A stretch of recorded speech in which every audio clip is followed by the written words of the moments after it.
శ్రీ గురుభ్యో నమ. హరి ఓం. విశ్వావసునామ సంవత్సర కుంభరాశి వారికి ఈ సంవత్సరంలో ఎలా ఉంది ఏమిటి అనేది మనం తెలుసుకుందాం. వాగర్ధావివ సంపృక్తో వాగర్ధ ప్రతిపత్తయే జగతః పితరౌ వందే పార్వతీ పరమేశ్వరౌ. మనకి ఈ విశ్వావసునామ సంవత్సరంలో కుంభరాశి వారికి ముందుగా ఆదాయ వ్యయాలు ఎలా ఉన్నాయి, ఏ నెలలో ఎలా ఉంది ఏమిటి అనేది, గ్రహాలు మారడం వల్ల వీరికి ఏ విధంగా కలిసి వస్తుంది, ఏ దేవతా ఉపాసన చేయడం వల్ల వీరు కష్టాల నుంచి సమస్యల నుంచి త్వరగా బయటపడేటువంటి అవకాశం కనిపిస్తుంది అనేది మనం ఇప్పుడు చూద్దామండి. వీరికి ముందుగా ఆదాయం 8, వ్యయం 14. 8 రూపాయలు ఉంటే 14 రూపాయలు ఖర్చు ఈ సంవత్సరం. అంటే 6 రూపాయలు ఇంకా ఎక్స్ట్రా ఖర్చు అవుతోంది వీరికి అధికంగా. రాజపూజ్యం 7, అవమానం 5. అంటే 7 మంచి అంటున్నారు, 5 చెడుగా వీరికి చెప్పుకోవచ్చు. ఇలా ఉంది వీరి యొక్క ఆదాయ వ్యయాలు, మరి రాజపూజ్య అవమానాలు కూడా. ఈ రాశివారికి మరి గురుడు 15వ తారీఖు నుంచి మారుతున్నాడు. అంతేకాకుండా మరి మే 18 నుంచి కూడా మరి కొన్ని గ్రహాలు అయితే మారుతున్నాయి. ఏ విధంగా మారుతున్నాయి, అవి ఎక్కడికి వెళుతున్నాయి, ఆ స్థానాలు ఏమిటి అనేది మనం చూద్దాం. ఈ కుంభరాశికి ద్వితీయమందు శని. అంటే ఈ యొక్క శని ద్వితీయమందు అంత యోగవంతుడు కాదు. పైగా ఈ యొక్క కుంభరాశి వారికి గత 5 సంవత్సరాల బట్టి కూడా ఏలినాటి శని జరుగుతోంది. అంటే ఇంకా సుమారుగా 2.5 సంవత్సరాలు వీరికి ఈ యొక్క శని ఉన్నది. మరి ఇప్పటిదాకా కూడా ఈ శని బాధ వల్ల చాలా నలిగి ఉండొచ్చు, అవకాశం ఎక్కువగా కనిపిస్తోంది. కానీ వెళ్ళేటువంటి 2 సంవత్సరాలు కూడా, అంటే ఇంకో 6 నెలలు సుమారుగా ఇబ్బంది పెట్టినప్పటికీ కూడా తర్వాత 2 సంవత్సరాలు కూడా కాస్త మంచి చేస్తాడు అని చెప్పబడుతున్నాయి. అంతేకాకుండా ఎక్కువగా ఈ శని వల్ల బాధపడనటువంటి రాశుల్లో కుంభం కూడా ఒకటి. ఎందుకంటే కుంభరాశి శనికి స్వక్షేత్రం. ఈ రాశ్యాధిపతి కూడా శని భగవానుడే. అందువల్ల పెద్దగా ఇబ్బందులు అయితే పెట్టడు. ఈ 2.5 సంవత్సరాలు కూడా ముందు ఎంతైతే ఇబ్బంది పెట్టాడో అంతకంటే మంచి చేసే వెళ్తాడనమాట. అది కలిసి వచ్చేటువంటి అవకాశం. అంతేకాకుండా ఈ యొక్క గురుడు కూడా పంచమ స్థానంలో మారినందువల్ల గోచారంలో కొంచెం ఇబ్బంది అయితే ఉంటుందండి. గురుబలం అయితే కొంచెం తక్కువగా ఉంటుంది. అంతేకాకుండా జన్మంలో రాహువు, అలాగే కేతువు సప్తమంలోనూ మరి మార్పు చెంది ఉన్నారు వీరు. అందువల్ల ఏంటి అంటే వీరికి కొద్దిగా గ్రహస్థితి అయితే అనుకూలంగా లేదు అని చెప్పుకోవచ్చు. రాహుకేతువులు మరి ఛాయాగ్రహాల మూల అంత ఎక్కువగా ఇబ్బంది పెట్టరు. ఏదైనా శుభగ్రహం వారితో కలిస్తేనే ఏదైనా మంచిగా ఉన్నట్లయితే మంచి చేయగారు, చెడు గ్రహం కలిసినట్లయితే చెడు చేస్తారు. అంతేకాని వాళ్ళకి ఎక్కువగా పెద్దగా కారకత్వ దోషాలు అయితే ఏమి ఉండవు. మరి ఈ విధంగా చూసినట్లయితే వీరికి కుంభరాశి వారి యొక్క గ్రహస్థితి అయితే ఈ సంవత్సరం ఈ విధంగా ఉంది. మరి ఏ నెలలో ఎలా ఉంది ఏమిటి అనేది కూడా వీరికి మనం తెలుసుకుందామండి. కుంభరాశి వారికి ఏప్రిల్ నెలలో గృహం కొనడం లాంటి మంచి కార్యాలైతే వీరు మరి తలబెట్టేటువంటి అవకాశం ఉంది. అంతేకాకుండా దానిలో విజయం సాధిస్తారంటే గృహం కొనుక్కోవడం కానీ, లేదా స్థలాలు కొనడం కానీ, బంగారం కొనడం కానీ, అలాగే మిగిలినటువంటివి ఏవైనా మంచి కార్యాలు చేయడంలో సఫలీకృతం అవుతారు. అటువంటి కార్యాలని కూడా వీరికి దిగ్విజయంగా అవుతాయి. ఎందువల్ల అంటే శని 2 సంవత్సరాల్లో ఏదో ఒకటి చేయించి వెళ్తాడు అని మనం ఇందాక చెప్పుకున్నాం కాబట్టి అది అవకాశమైనటువంటి కాలంగా వారు చెప్పుకోవచ్చు.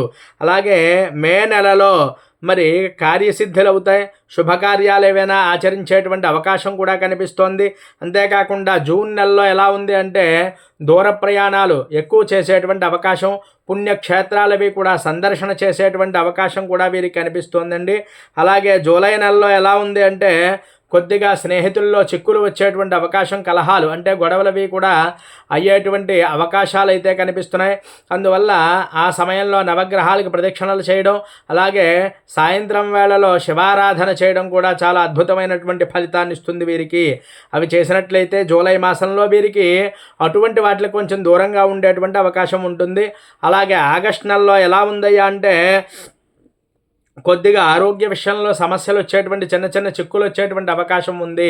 కావున సూర్య ఆరాధన చేయడం, అంటే ఉదయాన్నే లేవడం, స్నానం చేయడం, సూర్య భగవానుడికి అర్ఘ్య ప్రదానాలు అవి కూడా చేసుకోవడం, సూర్య నమస్కారాలు చేసుకోవడం. అంతేకాకుండా తెలిస్తే ఏదైనా ఆదిత్య హృదయం మొదలైనటువంటి పారాయణలు చేసుకోవడం వల్ల కొద్దిగా ఆరోగ్య సమస్యల నుంచి తప్పించుకునేటువంటి అవకాశం అయితే కనిపిస్తోంది.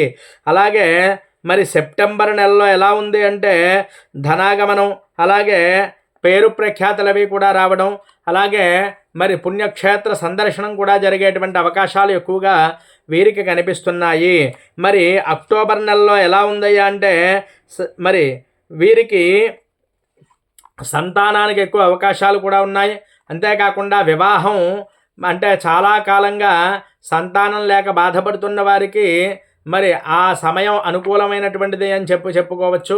అలాగే వీరికి విద్య, ఉద్యోగం మొదలైనటువంటి ప్రమోషను ఈ రంగాల్లో ఆ మాసమంతా కూడా అనుకూలం అని చెప్పి మనం చెప్పుకోవచ్చు. అంతేకాకుండా నవంబర్ నెలలో ఎలా ఉంది అంటే ధన ప్రాప్తి, అలాగే వాహన ప్రాప్తి కూడా చెప్పబడుతోంది. అంటే ఏదైనా కారు కొనుక్కోవడం కానీ, ఏదైనా వాహనం 2 వీలర్ కానీ 4 వీలర్ కానీ ఇలాంటివి ఏవైనా కొనుక్కునేటువంటి అవకాశం కనిపిస్తోంది. అలాగే మరి డిసెంబర్ నెలలో ఎలా ఉందయ్యా అంటే ఆలయాలన్నీ కూడా దర్శనం చేసేటువంటి అవకాశం, మానసిక ఆనందం కూడా వీరికి లభిస్తుంది. అంటే దైవ దర్శనాలు చేసుకోవడం వల్ల ప్రశాంతమైనటువంటి మనస్థితి అది కూడా కలుగుతుంది. మానసికమైనటువంటి ఆహ్లాదకరమైనటువంటి వాతావరణం నెలకొంటుంది వీరికి. అందువల్ల తప్పకుండా ఆలయాల్ని దర్శనం చేసుకోవడం వల్ల దైవ బలం మరింత చేకూరేటువంటి అవకాశం ఉంటుంది. మరి జనవరి నెలలో ఏ విధంగా ఉంది?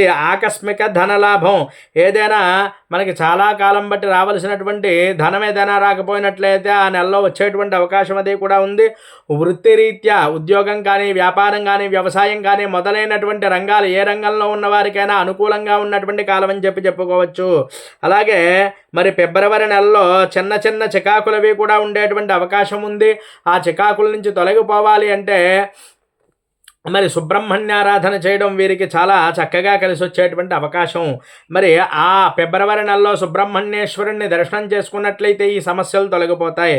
మరి మార్చి నెలలో చాలా చక్కగా ఉంది వీరికి. గౌరవ మర్యాదలన్నీ కూడా లభిస్తాయి.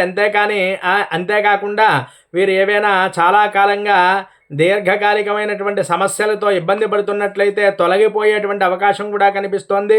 వీరు మరి రోజు కూడా నవగ్రహాలకి అది కూడా ఆరాధన చేసినట్లయితే, అలాగే సోమవారం మరి శివారాధన చేసినట్లయితే వీరికి చాలా అద్భుతమైనటువంటి శివారాధన వల్ల, అంటే ప్రదోషకాలంలో అంటే సాయంకాల వేళలో కనుకను శివుణ్ణి దర్శనం చేసుకున్నట్లయితే సోమవారం చాలా అద్భుతంగా ఉంటుంది. అంతేకాకుండా వీరు మరి హనుమాన్ చాలీసా చేయడం కూడా చాలా అద్భుతంగా ఉంటుంది. అంటే ఆంజనేయ స్వామి వారి యొక్క ఆరాధన కూడా వీళ్ళకి చాలా విశేషమైనటువంటి ఫలితాన్ని కల్పిస్తుంది. వీరి యొక్క అదృష్ట సంఖ్య 8. 8వ సంఖ్యతో ఏదైనా చేసినట్లయితే వీరికి కలిసి వచ్చేటువంటి అవకాశం ఉంది. మరి ఆంజనేయ స్వామికి సంబంధించినటువంటి శ్లోకాన్ని చెప్తాను, చక్కగా అందరూ కూడా జపించండి. మనోజవం మారుతతుల్య వేగం జితేంద్రియం బుద్ధిమతాం వరిష్టం వాతాత్మజం వానరయూథ ముఖ్యం శ్రీరామదూతం శిరసా నమామి. మరి ఈ విధమైనటువంటి శ్లోకాన్ని చక్కగా మరి ఎవరైనా సరే జపం చేసుకోవచ్చు. అలాగే హనుమాన్ చాలీసా పారాయణ చేసినట్లయితే మరి చాలా త్వరగా సమస్యల నుంచి పరిష్కారం పొందేటువంటి అవకాశం అయితే కనిపిస్తోంది. ఈ విధంగా అయితే కుంభరాశి వారికి ఈ సంవత్సరం గోచార ఫలితాలు ఉన్నాయి. ఇవే జరగాలంటే ఏమీ లేదండి. ఎందువల్ల అంటే ఒక 50% మాత్రమే ఇవి జరుగుతాయి. మరి మన జాతక చక్రాన్ని పరిశీలన చేసి దాంట్లో ఉచ్చస్థితిలో ఉన్నటువంటి గ్రహాలు ఏవైనా కానీ ఇందులో గోచారంలో బాగోకపోయినా పెద్దగా ఫలితాలు అయితే ఏమీ ఉండవు.